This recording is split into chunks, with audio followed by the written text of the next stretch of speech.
They didn't leave because you were hard to love. They left because your love was too available, too forgiving, too patient, and that gave them a kind of quiet control they never had to admit out loud.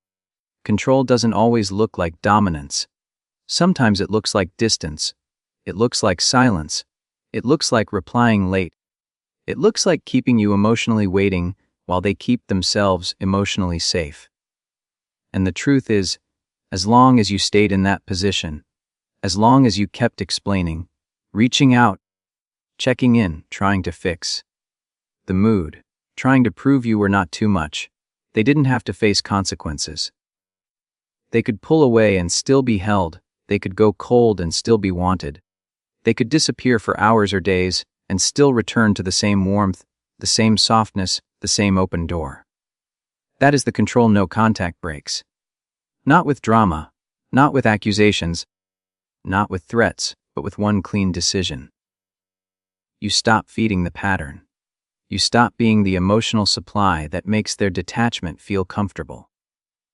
You stop being the person who turns their inconsistency into a relationship by doing the work of two people. And the first thing that happens when you do this is not that they suddenly become romantic and loving. The first thing that happens is that their nervous system notices the missing piece. Because your presence was not just love, it was regulation. Your messages, your reactions, your attempts to reconnect were the signal that everything was still okay, that they could stay avoidant and still keep you. When you remove that signal, the illusion of safety collapses. You have to understand this part deeply, because most people think the avoidant panics because they miss you. Sometimes they do, but panic starts earlier than that. Panic starts when they realize they no longer control the distance. They are used to being the one who decides when closeness happens and when it doesn't. They are used to you being available even when they are not. They are used to keeping you in the background of their life, like a tab they never close. No contact closes that tab. And suddenly, they can't check you whenever they want. They can't pull you back with one casual line. They can't confirm you're still attached. They can't test your loyalty. And for someone who is wired to fear intimacy, but still crave connection, losing control of the distance feels like losing oxygen. This is why the most powerful no contact is quiet. Not blocked to punish, not public to provoke, not aggressive to scare them, but calm, complete, and clean. Because calm no contact tells their brain something terrifying. It tells them you are not reacting, you are not trying to convince them, you are not asking for answers, you are not negotiating, you are choosing. And when an avoidant senses that you are choosing yourself, they feel a threat to the role they had you in. They feel a threat to the comfort of knowing you will stay emotionally available. They feel a threat to the story that you need them more than they need you. And then the real shift begins. They start replaying moments not because you begged them to, but because silence creates space, and space creates reflection. They start wondering what you are doing. They start looking for signs of you. They start checking your social media, or checking their phone, or suddenly feeling restless at night. Not because they've become healed overnight, but because you removed the cushion that made detachment easy. They now have to sit with the fact that you might actually move on. And that fear hits the exact place they hide from. The place where they never learned how to handle loss without pretending they didn't care. This is the one move that breaks their control. Because it teaches them something your love alone could not teach them. It teaches them that your presence is not guaranteed. It teaches them that access to you is earned, not assumed. It teaches them that leaving has a cost. And the cost is not your anger. The cost is your absence, your calm, your silence that refuses to chase. That is why no contact works when nothing else did. Because it finally removes you from the game, where you were the only one trying to keep the connection alive. It finally forces reality to enter the room, and reality is this: if they want you, they have to come forward. They have to risk. They have to show up. They have to step out of the comfort of distance and into the discomfort of effort. You thought your tears would reach them. You thought if they saw how much you were hurting, something inside them would soften. You thought if you explained it clearly enough, gently enough, logically enough, they would finally understand what they were doing to you.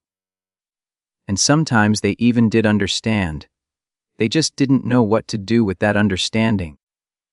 Because avoidant attachment is not a lack of intelligence, it's a fear response. It's a nervous system trained to believe that closeness equals danger, that emotional intensity equals being trapped, that needing someone equals losing yourself. So when you cry, when you plead, when you send long messages, you are speaking the language of closeness. And closeness is the language that triggers their escape. That is why your silence hurts more than your tears. Because tears give them something familiar. Tears confirm you're still attached. Tears confirm you're still in the role of the one who will keep reaching, keep trying, keep holding the connection together, even when they don't. Tears can even make them feel powerful without them admitting it, because your emotion becomes proof that they still matter, proof that they still have access, proof that they can pull away and still be chased. As painful as it is to hear, sometimes your tears become a safety net for them, because they can detach while knowing you'll stay emotionally present enough for both of you. Silence removes that safety net. Silence doesn't beg. Silence doesn't explain. Silence doesn't chase. Silence doesn't give them an easy way to label you as too emotional and justify their withdrawal. Silence doesn't let them feel like the strong one while you fall apart. Silence is clean. And clean absence is terrifying to an avoidant, because it removes all the signs they use to measure their control over the connection. When you go silent, their brain loses the feedback loop. They can't predict you. They can't read your next move. They can't assume you'll forgive. They can't assume you'll come back with another message tomorrow. They can't assume they can disappear and return without consequence. And that uncertainty is exactly what their nervous system cannot tolerate. Because avoidants are often calm on the outside and chaotic on the inside. They learn to manage chaos by keeping emotional distance. They learn to feel safe by staying in control of when closeness happens. Silence flips that script. Now you are the one controlling distance. Now you are the one deciding access. Now they have to sit with the discomfort they usually outsource to you. And here is the part people miss: silence forces the avoidant to feel the relationship in their body, not just in their mind. When you cry, they can intellectualize, they can rationalize, they can say, they're being dramatic. Or, they'll calm down. Or, this is too much. But when you go silent, there is nothing to argue with. There is no conflict to win, no text to reply to, no emotional storm to wait out. There is only emptiness. And emptiness is where their suppressed feelings rise up, because there is no distraction left. That emptiness makes them replay memories. Not because they are suddenly romantic, but because the brain hates unresolved endings. They start revisiting small details. Your voice, your routines, your kindness, the moments they ignored, the moments you were steady while they were distant.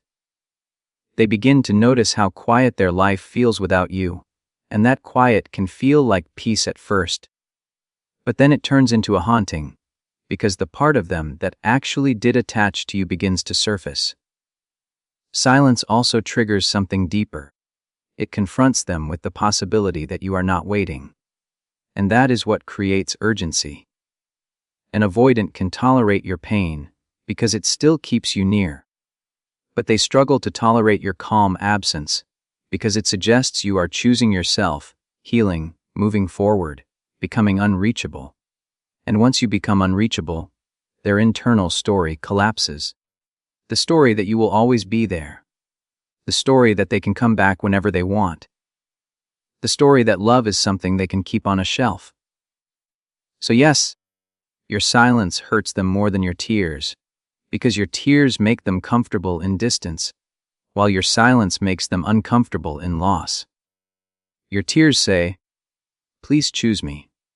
Your silence says, "I chose myself." And for an avoidant, that shift is loud enough to break through years of emotional avoidance. Because it removes their ability to hide behind the idea that you'll stay no matter what. Most people think an avoidant either cares or they don't.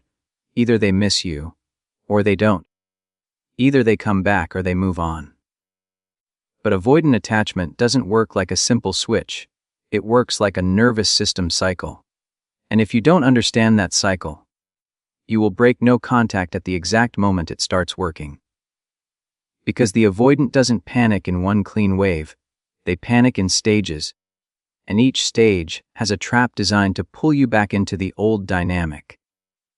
The first stage is what looks like relief, and this is where you get confused, because when you stop contacting them, they may seem fine, they may even look happier, they may post more, go out more, act lighter, and you think, see, they never cared. But that relief is often not happiness, it's deactivation. It's their system finally getting distance, finally getting space, finally getting away from the emotional pressure they felt, even if you weren't pressuring them intentionally. Avoidants are highly sensitive to intimacy cues, and when a relationship starts demanding emotional presence, their body interprets it as threat.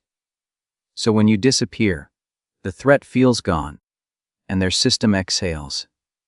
They tell themselves you were the problem. They tell themselves they needed freedom. They tell themselves this is better.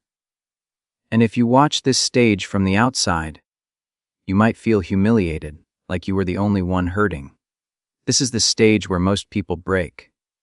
They send one message just to clear the air. They send one long explanation to feel seen. They post something to get a reaction. And the avoidant gets exactly what their system wants. Proof that you're still there. Proof that they still have access.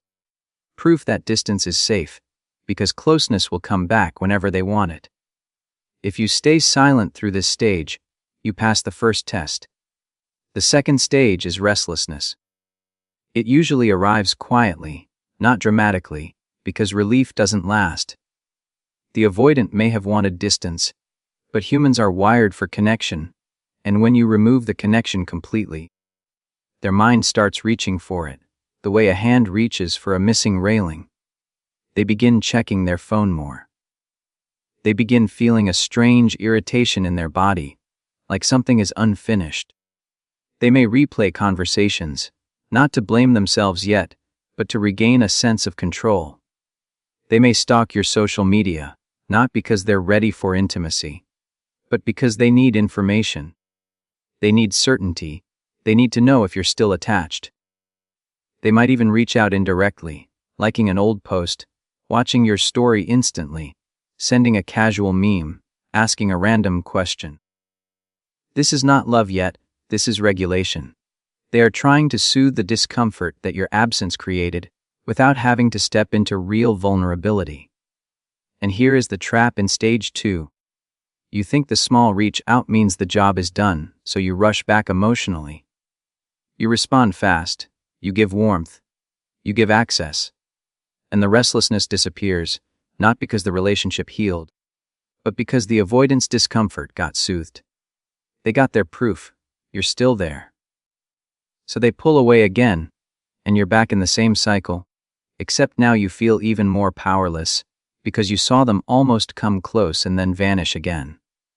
If you stay steady through stage 2, calm response, slow response, grounded energy, no emotional flooding, you don't reward the bare minimum, you don't chase, you allow them to feel the absence fully, the cycle moves to stage 3. Stage 3 is the real panic, the loss fear. This is when your silence stops feeling like a break and starts feeling like a permanent shift. This is when the avoidant senses that you're not just waiting, you might actually be moving on. And that is the moment their attachment system, the part they suppress, starts firing. They feel a heaviness they can't name. They feel an unexpected jealousy. They feel the urge to check on you, to confirm you still exist in their world. They start remembering you differently. Your flaws become softer. Your value becomes clearer. The moments they took for granted become vivid. And regret begins to form, not always as a clean apology, but as an internal pressure that pushes them toward you. This is when they may reach out more directly. They might call. They might ask to meet. They might suddenly become warm. But even in this stage, their fear of vulnerability remains, so they might still mask it with casualness, humor, or just seeing how you are. What matters is not their words.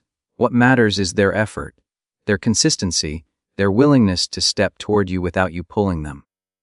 These stages matter because they prove something. The avoidance panic is not a performance. It's a nervous system response to losing control of the distance. And when you understand the stages, you stop taking their silence as rejection, and you stop taking their small reach outs as proof you should abandon yourself again. You stay steady long enough for the real truth to surface. The biggest mistake people make with no contact is not starting it, it's breaking it at the exact moment it begins to create pressure. Because no contact is not a magic spell, it's a psychological shift, and shifts feel uncomfortable before they feel powerful. The moment you go silent, your nervous system starts craving relief, craving closure, craving reassurance, craving one more message just to see if they care. And that craving is not love, it's withdrawal. You were emotionally bonded to a pattern, the pattern of chasing and waiting, the pattern of hoping and guessing, the pattern of being half chosen. When you cut contact, your brain starts bargaining. It says, just one text, just one check-in, just one final explanation. That is the moment you must understand your urge to reach out is not proof you need them. It's proof you're detoxing from a dynamic that trained you to abandon yourself. Avoidants usually don't respond to pressure with softness. They respond with distance. So when you break no contact with a long message, can we talk? Please explain. You don't create closeness, you often create shutdown. Even if they reply, it's usually dry or delayed or confusing. And then you feel worse, because now you've lost both your silence and your dignity, and you're back to waiting for crumbs. That is why breaking no contact too early doesn't just slow progress, it resets the whole system. It tells them, nothing changed. I'm still here. You still have access. You can keep the same behavior and still keep me. The second version of this mistake is even more subtle. The avoidant reaches out, and you think, this is it. They miss me. They regret it. They're coming back. And you respond like the old you instantly, warmly, emotionally, fully. You pour out everything you held back. You give them the reassurance they didn't earn. You treat a small message like a full return. And their panic turns off, because the reason they reached out wasn't confidence, it was discomfort. They were testing whether you were still attached. They were seeking regulation, not rebuilding. When you give them instant access, you soothe their anxiety, and once their anxiety is soothed, their avoidant defense returns. They feel safe again, and then they pull away again. This is why the avoidant's first reach out is not the finish line, it's the first test. The test is not about whether they can text you. The test is about whether you can stay grounded. Whether you can respond without collapsing into old patterns. Whether you can hold your boundaries without becoming cold. Whether you can show warmth without giving away your power. Because no contact is not about ignoring them forever. It's about changing the rules of access. You're teaching them that connection with you requires consistency, clarity, and effort, not just a random, hey, after days of silence. The third version of the mistake is trying to win no contact by proving you're unbothered. People start posting fake happiness, revenge stories, or indirect messages, hoping the avoidant will feel jealous. But the strongest no contact is not performance, it's peace. Avoidants don't come back because you looked busy. They come back when your energy becomes unreachable. Real detachment is quiet. It doesn't beg. It doesn't advertise. It doesn't try to control their reaction. It simply chooses self-respect. So what do you do when they reach out? You don't punish. You don't ignore like a child, and you don't flood them with emotion. You respond slowly, calmly, briefly, and with your dignity intact. You don't chase the conversation. You don't demand a confession. You don't offer a relationship restart in one message. You watch what they do next. Because the truth is, the avoidant can send a text and still stay avoidant. The only thing that matters is whether their actions start matching the level of access they want. No contact works when you stop treating contact as proof of love. Contact is easy. Effort is rare. Consistency is everything. And when you refuse to trade your peace for their temporary attention, you stop being a person they can keep halfway. You become someone they have to fully choose, or fully lose. When regret finally hits an avoidant, it rarely arrives wearing the words you've been waiting to hear. It usually doesn't sound like, or, I'm sorry, or, I was wrong. Because for an avoidant, direct emotional confession feels like stepping into a room where the door might lock behind them. Vulnerability feels like loss of control. And even if they miss you deeply, their first instinct is to protect themselves from the intensity of that feeling. So they take a safer route. They reach out indirectly. They touch the edge of the connection instead of walking into it. That's why the message that often shows up when regret sets in looks small, casual, almost meaningless. A simple hey, a random question they could have answered themselves. How have you been? Did you ever get that thing fixed? I just saw something that reminded me of you. Are you okay? It can even be a meme, a reel, a song, a photo of something you once talked about. And if you don't understand what's happening, you'll either overreact with hope or underreact with anger. You'll think, that's it, after everything. Or you'll think, oh my God, they miss me, I should pour my heart out. Both reactions can pull you back into the same pattern. Because that message is not always a full return. It is often a probe. It's them trying to find out if they still have access to you without risking rejection, without risking a deep conversation, without risking accountability. Avoidants fear two things at the same time. They fear losing you, and they fear being emotionally exposed. So they test the water with something light. If you respond with full emotional availability, you soothe their fear of losing you. And then their fear of exposure takes over, and they retreat again. If you respond with anger or coldness, you confirm their worst belief, that closeness equals emotional danger, and they retreat again. The sweet spot is grounded calm. Their regret also doesn't always look like sadness.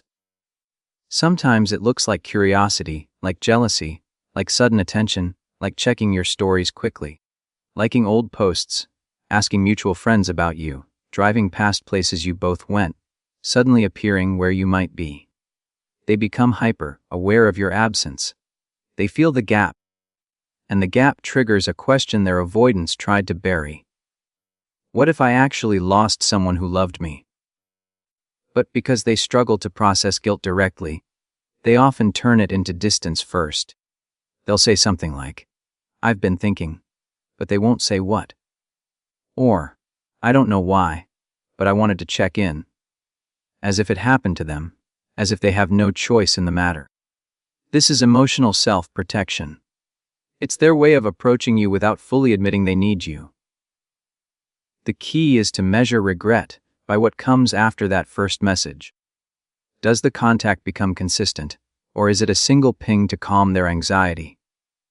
Do they ask to talk, or do they keep things shallow? Do they take responsibility, or do they pretend nothing happened? Do they show effort, or do they only show up when they feel lonely? Because a regret message can be genuine and still not be a sign of change. Missing you is not the same as being ready to treat you better. This is why your response matters so much. The strongest response is not desperation, and it's not cruelty. It's calm boundaries. You reply without rushing. You keep it short. You don't open your heart like a door with no lock. You let them feel that access to you is no longer automatic. That is what forces clarity. That is what turns a probe into a real approach, because they realize they can't have you the old way anymore. And if their regret is real, they won't be scared off by your calm. They will lean in. They will try again. They will show up more directly. They will risk. They will move from casual to clear. Because when regret becomes growth, it doesn't just send a text, it changes behavior.